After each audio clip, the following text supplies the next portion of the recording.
नमस्कार दोस्तों, मैं एजाज अहमद अपने वीडियो चैनल हिस्ट्री नामा में आपका स्वागत करता हूं। आज मैं आप लोगों को पढ़ाऊंगा लेटर वैदिक पीरियड, उत्तर वैदिक काल। ये इतिहास के स्टूडेंट्स के लिए बहुत इंपॉर्टेंट चैप्टर है, क्योंकि वैदिक लोग जो थे, जो आर्यंस थे, इनका फैलाव आर्यव्रत से उत्तर भारत में, संपूर्ण उत्तर भारत में इस पीरियड में फैल चुका था। तो मैं आपको बताना चाहता हूं कि तकरीबन 1000 बीसी से लेकर के 600 बीसी तक ये पीरियड माना जाता है। 1000 से लेकर 600। इस पीरियड में बहुत सारे ग्रंथों की रचना हुई, जिसमें सामवेद, यजुर्वेद, अथर्ववेद,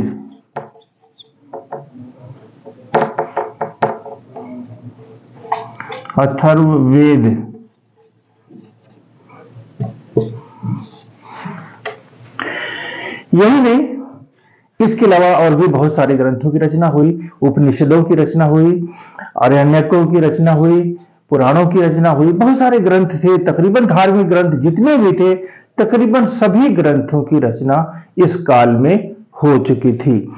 इसमें रामायण और महाभारत भी हैं, डेफिनेटली महाभारत। इसलिए ये काल बहुत ही रेवोल्यूशनरी काल है, क्रांतिकारी युग है ये काल। इसमें जो आर्य थे, आर्य जाति के जो लोग थे, जैसे हमारा हिंदुस्तान है, ये इंडिया है, ये कश्मीर है, इस तरह से गुजरात,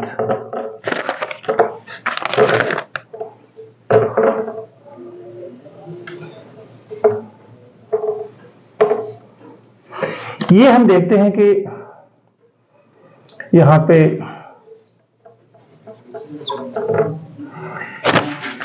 इसमें यहां का क्षेत्र था पहले आर्यव्रत।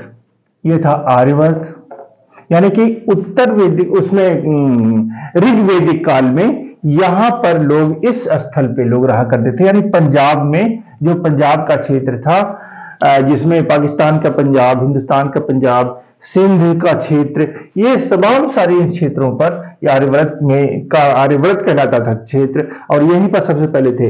लेकिन समय के साथ साथ ये लोग अंदर आए, यहां पे आए, जैसे उत्तर भारत में बिहार, बंगाल, उड़ीसा, मध्य भारत, ये तमाम सारा क्षेत्र, ये तकरीबन ये पूरा क्षेत्र हम कह सकते हैं, दक्षिण भारत से ऊपर का, ये सब क्षेत्रों में आर्य अपने आप को स्थापित कर लिए।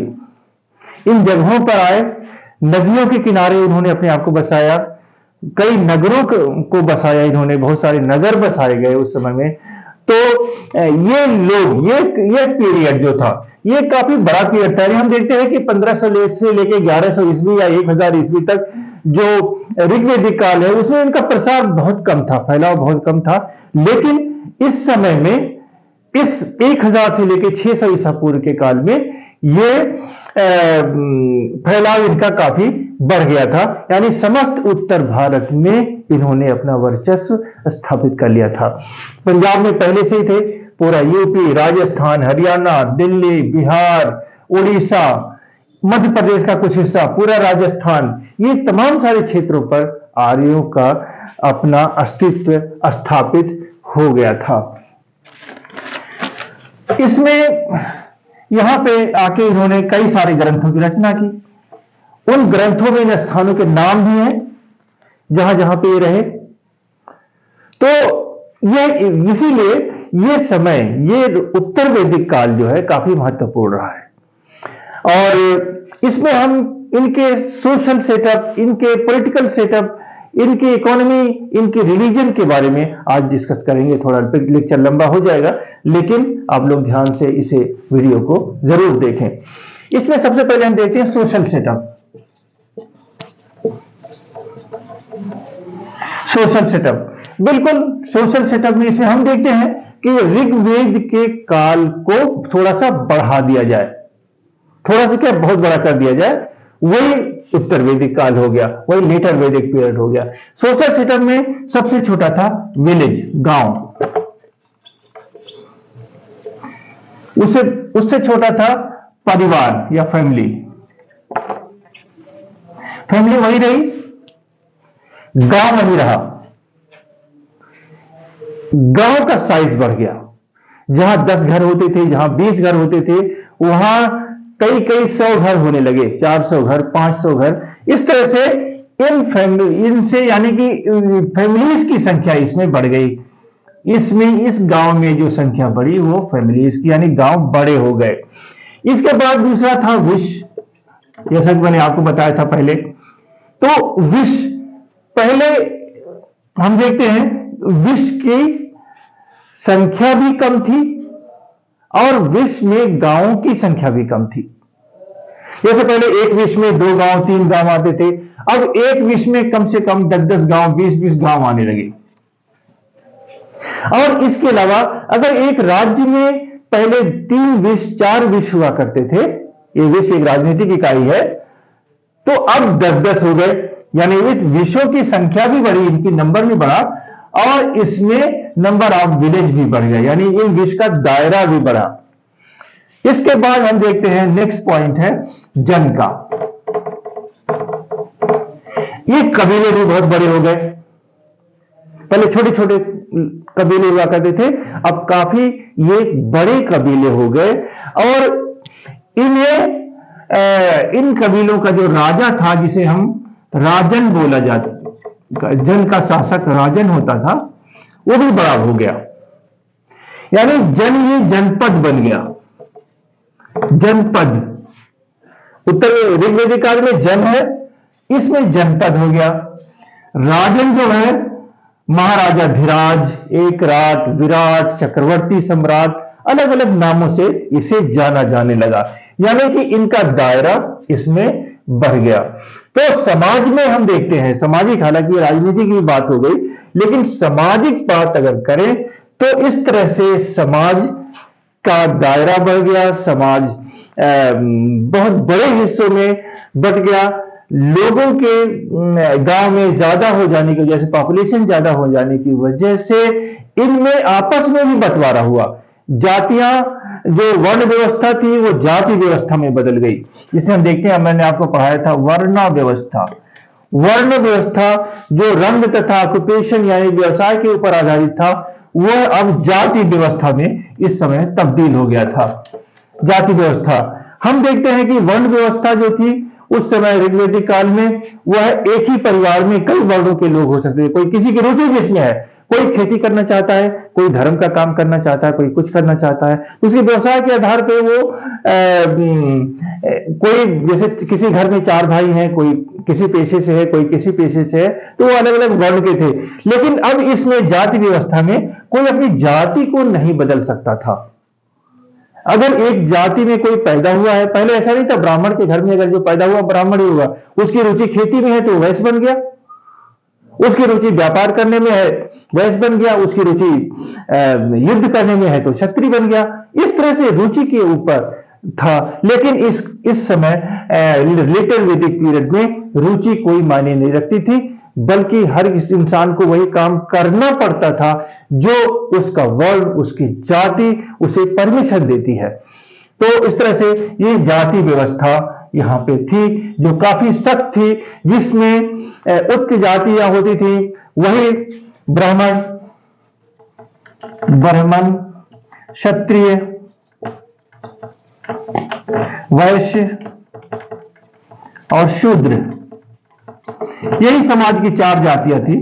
ब्राह्मण, क्षत्रिय, वैश्य और शूद्र, यही 4 जातियां थी। लेकिन इन 4 जातियों में भी डिवीजन यानी सब कास्ट में बट गए लोग। अपने आप को प्योरिटी, अपने आप की प्योरिटी साबित करने के लिए, अपने आप को दूसरे से ज्यादा महान बताने के लिए लोगों ने गोतों और पालों का इस तरह से कि वो करना शुरू कर दिया। अपने व्यवसाय, जैसे शूद्र है, इसमें दो तरह के व्यवसाय इसमें कई तरह के व्यवसाय हो गए। एक तो अछूत इसमें बन गए, दूसरे लोग वो थे जो सेवा में लग गए, तीसरे लोग वो थे जो चमड़े वगैरह काम करते थे, मरे हुए लोगों को मरे हुए जानवरों को डिस्पोज ऑफ करते थे। तो अलग अलग थे। वैश्यों में भी इसी तरह से था। कुछ लोग व्यापारी का काम करने लगे, कुछ किसानी का। पहले एक ही वैश्य होते थे, लेकिन अब तरह तरह से वैश्य बन गए। तो इस तरह से लोग सब कास्टों में भी बढ़ गए। जाति व्यवस्था, वर्ण व्यवस्था से जाति व्यवस्था में आ गए हम। इसके बाद हम देखते हैं कि उस समय स्त्रियों की स्थिति में कुछ गिरावट आई। सोशल सेटअप में मैं भी सोशल सेटअप ही बता रहा हूं आप लोगों को। स्त्रियों की स्थिति में गिरावट आई। लोग पुत्र की कामना करते थे, ये तो ऋग्वेद में भी था। लेकिन इस समय में स्त्रियों को का इतना मान सम्मान नहीं था। आप लोग देख सकते हैं कि महाभारत का जो युद्ध हुआ था, उस युद्ध के कई कारणों में एक कारण यह भी था कि द्रौपदी का चीर हरण हुआ था। यानी कि पांडव अपनी पत्नी द्रौपदी को जुए में हार गए थे। इसका क्या मतलब होता है कि स्त्री को एक वस्तु की तरह से जाना गया। यानी कि जुए में हारना कोई किसी इंसान को थोड़ी हारता है। अगर उसे वस्तु समान समझेगा तभी हारेगा, तभी उसे दांव पे लगाएगा। कोई अपनी पत्नी को दांव पे कहीं लगाता है। तो इतने बड़े राजे महाराजे भी ये स्त्रियों की इतनी वैल्यू, इतनी कदर उस समय में नहीं रह गई थी। हालांकि हर जगह ऐसा नहीं था, लेकिन फिर भी स्त्रियों की पोजीशन में गिरावट आई थी। इसके बाद हम देखते हैं विवाह व्यवस्था जो थी वो भी काफी रिजिड हो गई थी और लोग अपने ही जाति में विवाह कर सकते थे। लेकिन दो तरह का था। एक तो अंतरजातीय विवाह होता था, अंतरजातीय विवाह यानी अपने ही जाति में विवाह होता था। दूसरा अनुलोम होता था, अनुलोम।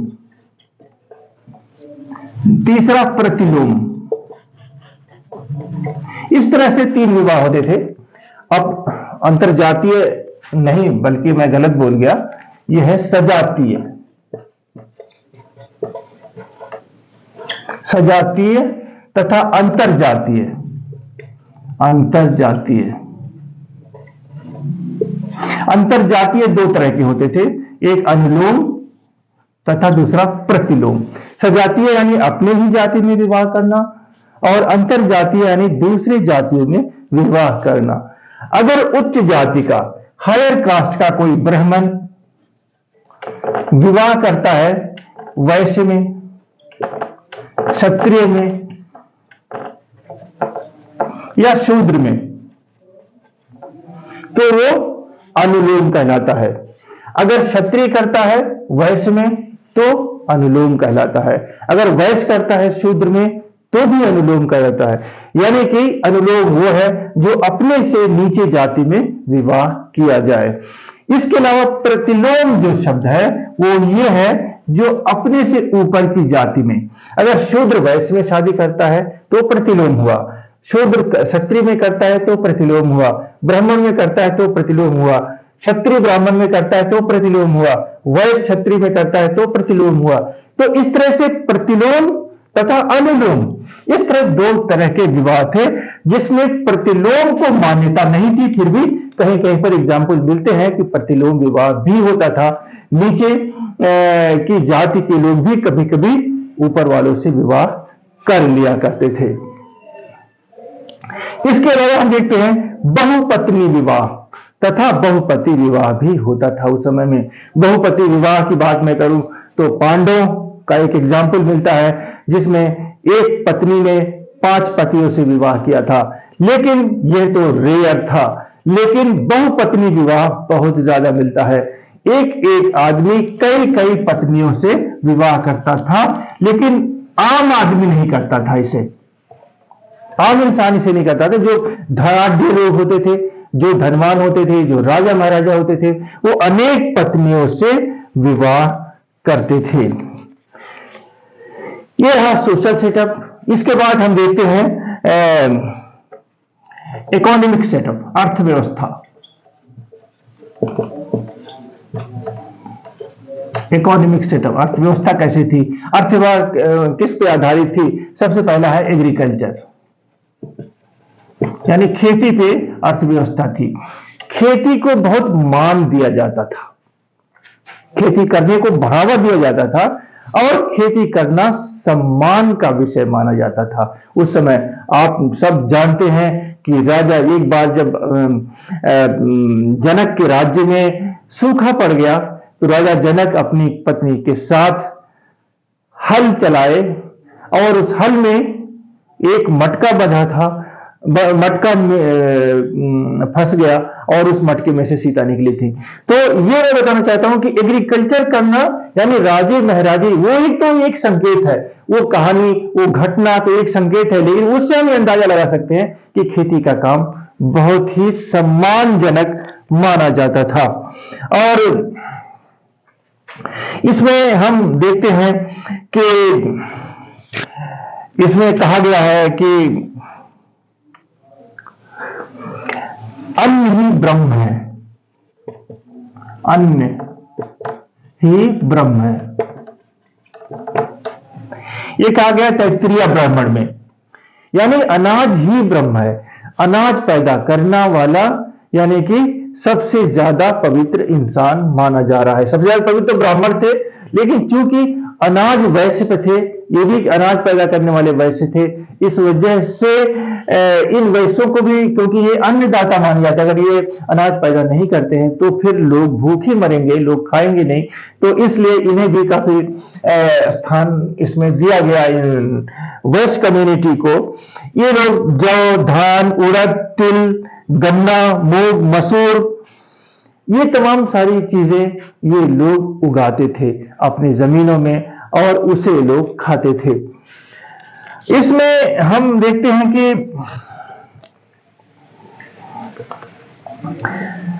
हल बैलों की व्यवस्था थी खेती करने के लिए। एक एक हल को 6 से लेके 12 बैल तक खींचते थे, 6 से लेके 12 बैल तक खींचते थे।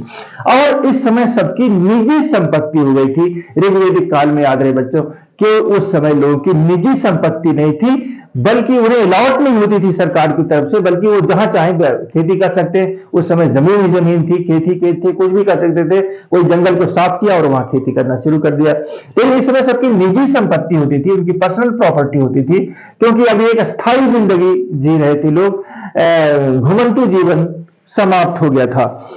इसलिए क्योंकि निजी संपत्ति थी, इसलिए इनके ऊपर कर भी लगाया जाता था 1/6 से लेके 1/16 तक, यानी कि उपज के छठे हिस्से से लेके 16वें हिस्से तक जमीन की उर्वरता के हिसाब से लोगों से कर लिया जाता था। तो इस तरह से लोगों को जो संपन्नता का जो सबसे बड़ा साधन था वो कृषि थी। कृषि के बाद दूसरा है एनिमल फार्मिंग, यानी कि पशुपालन।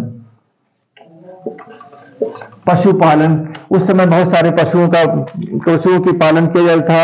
गाय, बैल, भेड़, भैंस, बकरी, घोड़ा, गधा, ऊंट, हाथी, इस तरह से अलग अलग जानवरों की वहां पे फार्मिंग की जाती थी, पाला जाता था, जिनमें प्रमुख था गाय,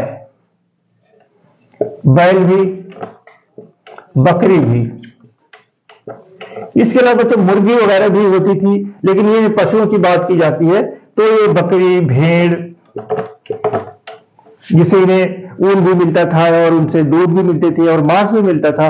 तो इस तरह से अलग अलग जानवरों की लोग पढ़ते थे, और जिसके पास जितनी जानवर, खास तौर से गोधन जिसके पास ज्यादा होता था, जिसके पास ज्यादा गाय होती थी, वो सबसे ज्यादा धनी होता था। और ये इस काल में था। लेकिन इस समय में ऋग्वेद के जस्ट उलट, जिसके पास गाय होती थी वो धनी तो होता ही था, जिसके अलावा सोना चांदी भी थी, जिसके अलावा जमीनें भी थी, जिसके अलावा जिसके पास जितना राजनीतिक शक्ति थी वो उतना ही महान उस राज्य में, उतना ही बड़ा उस राज्य में समझा जाता था। तो इस तरह से पशुपालन के बाद हम देखते हैं व्यापारिक व्यवस्था, व्यापार, ट्रेड एंड कॉमर्स। विदेशों से व्यापार का कोई प्रमाण इस समय नहीं मिलता है, बल्कि आपस में ही अन्य वस्तुओं का ये लोग व्यापार करते थे।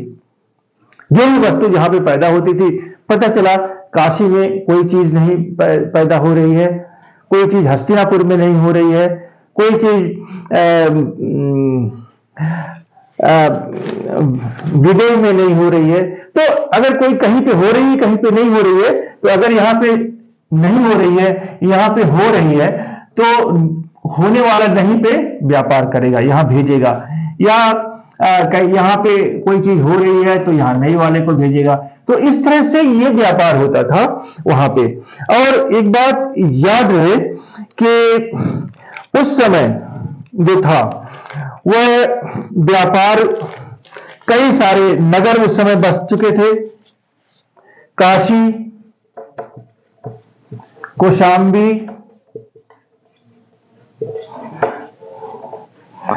और विदेह,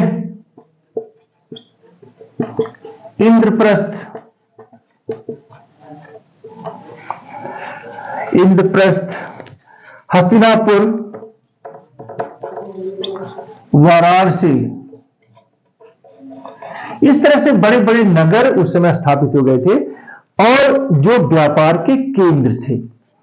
इन नगरों से व्यापार होता था एक जगह से दूसरी जगह, और ज्यादातर नगर नदियों के किनारे थे, इसलिए नदियों के सहारे ही व्यापार, क्योंकि जंगल ज्यादातर मुश्किल होता था उन जंगलों के बीच से गुजरना, इसलिए ये जो रास्ता था नदियों वाला वो ज्यादा महत्वपूर्ण समझा जाता था, माना जाता था। इसके अलावा हम देखते हैं उस समय बहुत सारे आभूषण बनाए जाते थे जिनका व्यापार होता था। जैसे आभूषणों में सोने का आभूषण, सोना, चांदी, तांबा, टिन, और टिन के साथ यानी कि कांसा, जो तांबा और टिन को मिला के बना जाता है, कांसा। यही नहीं, इस काल में लोहे का भी आविष्कार हो गया था, यानी कि अब एक और नई धातु इसमें जुड़ गई, लोहा। याद रहे बच्चों, ये लोहा यानी उत्तर वैदिक काल की देन है।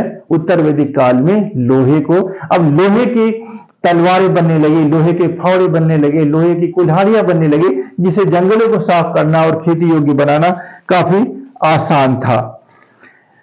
इसके बाद हम देखते हैं राजनीतिक व्यवस्था, पॉलिटिकल सिस्टम कैसा था। पॉलिटिकल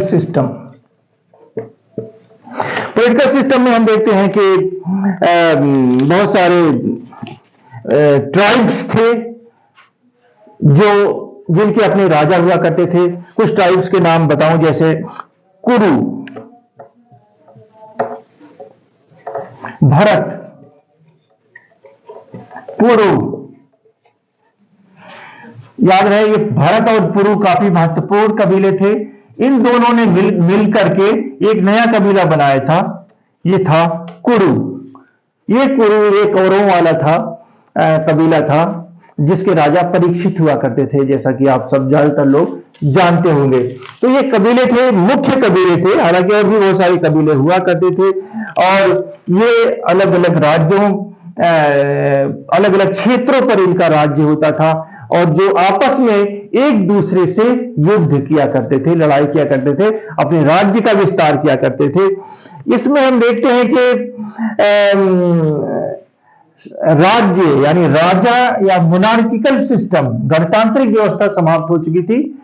पहले राजा को चुना जाता था, अब राजा को चुनाव नहीं होता था, बल्कि वह वंशानुगत होता था, लेकिन कुछ रेयर स्थिति में चुनाव भी करवाना पड़ जाता था। तो हम देखते हैं कि पॉलिटिकल सिस्टम में सबसे बड़ा किंग होता था, इसके बाद विशपति, इसके बाद ग्रामणी, इसके बाद कुलक या गृहपति, इस तरह से हुआ करते थे। और किंग की सहायता के लिए सभा समिति होती थी, सभा प्लस समिति। समिति एक जनरल असेंबली होती थी, जबकि सभा जो थी एल्डर्स की थी, सभ्य लोगों की सभा होती थी। तो इस तरह से ये दो राजा की सिस्टर ऑर्गेनाइजेशन थी, सभा तथा समिति, जो उसे शासन चलाने में काफी मदद करती थी। लेकिन इस काल में हम देखते हैं, उत्तर वैदिक काल में इनका महत्व काफी कम हो गया था, क्योंकि राजा तानाशाह हो गए थे, डिक्टेटरशिप चलाते थे और इनसे कोई सलाह मशवरा नहीं लिया जाता था। और इसके लिए राजा की कैबिनेट होती थी, बाकायदा कैबिनेट यानी मंत्रिमंडल। ये मंत्रिमंडल की मदद से शासन चलाता था, बल्कि सभा समिति से इसे बहुत ज्यादा लेना देना नहीं रह गया था। अब कौन कौन से मंत्री होते थे? सबसे बड़ा जो मंत्री होता था वो पुरोहित। पुरोहित सबसे बड़ा होता था, यानी कि पुरोहित जो था, राजा जो था कौन होता था? वो क्षत्रिय होता था। पुरोहित जो होता था ब्राह्मण होता था। और हम देखते हैं मैक्सिमम जो इसके कैबिनेट के मेंबर होते थे वो ब्राह्मण तथा क्षत्रिय ही होते थे। ज्यादा दूसरी जातियों को इनमें शामिल नहीं किया गया था। क्षत्रियों के उसके बाद पुरोहित के बाद जो सबसे बड़ा वो था, उसे महिषी, राजा का सलाह देने वाली, मशवरा देने वाली महिषी, यानी कि क्वीन, चीफ क्वीन, महारानी या पटरानी होती थी। ये धार्मिक कार्यों को देखता था। ये राजा की प्रमुख सलाहकार होती थी महिषी। इसके बाद होता था सेनानी। डेफिनेटली ये क्षत्रिय होता रहा होगा, क्योंकि ये सेना का कार्यभार संभालता था। इसके बाद हम देखते हैं सूत यानी रथ चालक, राजा को रथ चलाता था, उसका भी बहुत बड़ा था। ग्रामीणी गांव का मुखिया, क्योंकि ये भी अपने गांव से इकट्ठा करके लोगों को जाता था युद्ध करवाने के लिए। ग्रामीणी के बाद हम देखते हैं बहुत सारे और थे, जैसे भागदू, कर संग्रह करता था। भागदू जो था वो कर इकट्ठा करता था। इसके बाद हम देखते हैं अक्षवाप यानी लेखागार। ये तमाम सारी घटनाओं को लिखता था, या लिखने का काम था अक्षवाप का। इसके बाद हम देखते हैं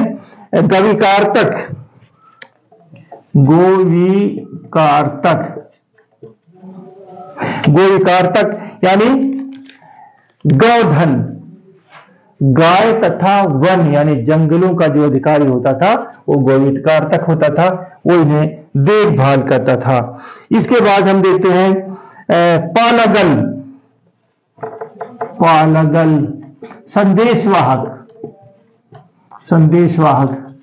पालगल था, संदेशवाहक। संग्रहित होता था, संग्रहित यानी कोषाध्यक्ष, जो धन इकट्ठा करता था उसे संग्रहित कहा जाता था। इसके अलावा हम देखते हैं कि शत यानी किला तथा महल का मंत्री होता था, वो किले को और महल को देखता था। युवराज होता था, युवराज राजा का लड़का होता था। ये भी कई सारे मामलों में वो दखल देता था, क्योंकि उसे सीखना होता था शासन कैसे चलाया जाता है। तो ये तमाम सारे थे। इसके बाद हम देखते हैं नेक्स्ट है धर्म, रिलीजन कैसा था उस समय में। तो हम देखते हैं कि पहले भी बताया था मैंने, आज भी इस वक्त भी बता दूं कि जो आर्यंस का जो धर्म था वो एक नेचर वर्शिप का धर्म था, जिससे आर्यंस उन सबकी पूजा करते थे जिससे वो डरते थे, जिससे उन्हें फायदा पहुंचने वाला होता था, या जिससे वो अजीब व गरीब समझते थे, जो उनकी समझ से बाहर होता था। उन सबकी पूजा करते थे नेचर की। ऋग्वेदिक काल में, उत्तर वैदिक काल में भी देवी देवताओं की पूजा चलती रही उसी तरह से, लेकिन देवताओं का स्थान बदल गया, देवताओं का नाम बदल गया। इस काल में बहुत सारे, तकरीबन वही सारे ज्यादातर थे, लेकिन 3 बड़े बड़े देवता इसमें हम देखते हैं उभर करके सामने आए। इसमें है ब्रह्मा, दूसरा है विष्णु, तीसरा है महेश या शिव, उन्हीं को कहा जाता है। बच्चों याद रहे, ना ब्रह्मा नाम था ऋग्वेद में, ना विष्णु नाम था, ना शिव नाम था। तो इस तरह से ऋग्वेद में ये तीनों देवता नहीं थे, ये तीनों देवता इसी उत्तर वैदिक काल में आए। ब्रह्मा का काम था वही जो वरुण का काम ऋग्वेद में था, वही काम ब्रह्मा का था, पूरे संसार की, पूरी सृष्टि की रचना करना। विष्णु जो थे वो पालक थे, पूरे संसार को पालना पोसना, उनके हर दुख सुख दुख को परेशान, यानी जो होम मिनिस्ट्री थी एक तरह की, वो पोर्टफोलियो इनके पास थी, यानी सारा सारा देखभाल पूरे विश्व की लोगों के पर्सनल मामले से लेकर के जनरल मामले तक सारा देखभाल करते थे। महेश जो थे वो संहारक थे, यानी कि आने वाला जो जीवन है, यानी मरने के बाद जो है उस सब के देखभाल करने वाले थे शिव जी, और ये पावरफुल थे।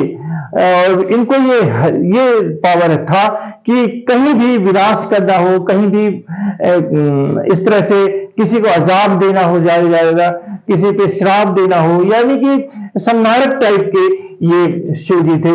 इस वजह से शिव की पूजा भी बहुत ज्यादा, क्योंकि डरते इनसे लोग थे बहुत ज्यादा, क्योंकि इनसे ये था कि ये तो बख्शेंगे नहीं। विष्णु जी चलो पालक है, मान जाएंगे, ब्रह्मा जी की कोई जरूरत ही नहीं, क्योंकि उन्होंने सृष्टि बनाई दी है। इसलिए आपको देख याद होगा ब्रह्मा जी का मंदिर ज्यादातर नहीं मिलता है। विष्णु के अवतार हैं तमाम सारे लोग, जैसे राम है, कृष्ण है, इन सब के मंदिर मिलते हैं, और भी बहुत सारे अवतार हैं। शिव जी का कोई अवतार नहीं, ब्रह्मा का कोई अवतार नहीं, शिव जी का कोई अवतार नहीं, विष्णु के अवतार है, क्योंकि ये जनरल पब्लिक से जुड़े हुए थे विष्णु, और आम इंसानों से जुड़े हुए थे। तो इस तरह से हम देखते हैं कि ये लोग, इसके अलावा इसी रिलीजन में हम देखते हैं बच्चों, इस समय तक हम देखते हैं कि कोई मूर्ति पूजा नहीं थी, किसी भी मूर्ति की पूजा नहीं होती थी, बल्कि करने का यज्ञ होता था तथा बलि, ये दो प्रथा थी। जिसमें अलग अलग तरह से लोग यज्ञ करते थे। यज्ञ कर लेने के बाद गायें दान में देते थे, कई कई हजार लाखों गाय दान में ब्राह्मणों को देने के प्रमाण मिलते हैं। इसके बाद बलि, यानी देवताओं को खुश करने के लिए बलि चढ़ाई जाती थी, मंत्रों का उच्चारण, वेद मंत्रों का उच्चारण किया जाता था, और उन बलि चढ़ाने के बाद फिर उन्हें उनके मांस को खाया जाता था। लेकिन हम देखते हैं कि यज्ञ जो था वो कई तरह के होते थे, जिसे ब्राह्मण संपन्न करवाता था। सबसे पहले हम देखते हैं राजसूय, जो राजा यज्ञ करवाता था वो राजसूय, अश्वमेध और वाजपेय। राजसूय में यज्ञ में राजा करता ये था कि वो एक घोड़ा छोड़ता था, अलग अलग राज्य के, दूसरे राज्यों के क्षेत्रों में, और उसके पीछे पीछे सेना जाती थी, जो घोड़े को रोक लेता था उसे उस सेना से युद्ध करना पड़ता था। यानी चक्रवर्ती सम्राट बनने के लिए ये राजसूय यज्ञ किया जाता था। राजसूय यज्ञ के बाद इमीडिएटली अश्वमेध किया जाता था, यानी वो जो घोड़ा होता था, फिर उस घोड़े को जब वो लौट करके अपनी राजधानी में आ जाता था, फिर उसकी बलि चढ़ाई जाती थी, जिसे अश्वमेध कहा जाता है। अश्वमेध यानी कि उस घोड़े की जो राजसूय में छोड़ा गया था, उसे वो वापस आने के बाद उसकी बलि चढ़ाई जाती थी, और उसे फिर उस मंत्रों का उच्चारण किया जाता था, और फिर उसके मांस को खाते थे। इसके बाद तीसरा जो सबसे बड़ा युद्ध था वो था वाजपेय। इसमें साबित करना होता था कि राजा जो है पूरी प्रजा में सबसे ज्यादा शक्तिशाली है। वाजपेय एक तरह का रथ दौड़ होती थी, चैरियट रेसिंग। रथ दौड़ में राजा का भी रथ होता था और मंत्रियों का होता था। आम पब्लिक में से कुछ लेते थे, जैसे 10 या 15 लोग हो गए, और सबके रथ दौड़ते थे एक साथ एक टारगेट पे पहुंचने के लिए। इसमें राजा का रथ सबसे ऊपर, सबसे आगे पहुंच जाता था। लेकिन ऐसा तो नहीं राजा सबसे ज्यादा ताकतवर था, या राजा का रथ अगर सपोज करो दूसरे का रथ पहुंच गया तो यज्ञ नहीं माना जाएगा। यानी कि जानबूझ करके राजा के रथ को उस टारगेट तक पहुंचाना होता था। तो ये वाजपेय है। वाजपेय यज्ञ इस तरह से घुड़ रथ दौड़ का यज्ञ होता था, और जिसमें उस राजा को विजय प्राप्त होती थी। इसके बाद एक और माध्यम था धर्म को पालन करने का, तपस्या। तपस्या करते थे लोग, ऋषि मुनि तमाम सारे जंगलों में जाकर के, इसका भी बहुत बड़ा महत्व था। इन्होंने, इसमें कहा गया है कि ब्रह्म ज्ञान जो है वो तपस्या से प्राप्त होता है, क्योंकि तप ही ब्रह्म है, जो तप है वही ब्रह्म है। इसलिए ब्रह्म ज्ञान जो अगर लेना है तो तपस्या इंसान को करना पड़ेगा, लोगों को करना पड़ेगा। तो ये था ऋग्वेद। ऋग्वेद के समय की जो सारे सिस्टम था, जो पूरा सेटअप था, वो मैंने आप लोगों को, सॉरी, ये था लेटर वैदिक पीरियड, सामवेद, यजुर्वेद, अथर्ववेद, और इसमें मैंने आप लोगों को बताया कि इन लेटर वैदिक पीरियड में, यानी उत्तर वैदिक पीरियड में जो सारा सामाजिक ताना बाना था, जो पॉलिटिकल सेटअप था, जो इकोनॉमिक सेटअप था, जो धार्मिक मामले थे, वो सारे मैंने आप लोगों के सामने रखे हैं। और बीच बीच में कभी कभी मेरे मुंह से कुछ का कुछ निकल गया है, लेकिन फिर मैंने सुधारने की कोशिश की, इसके लिए माफी चाहता हूं। धन्यवाद।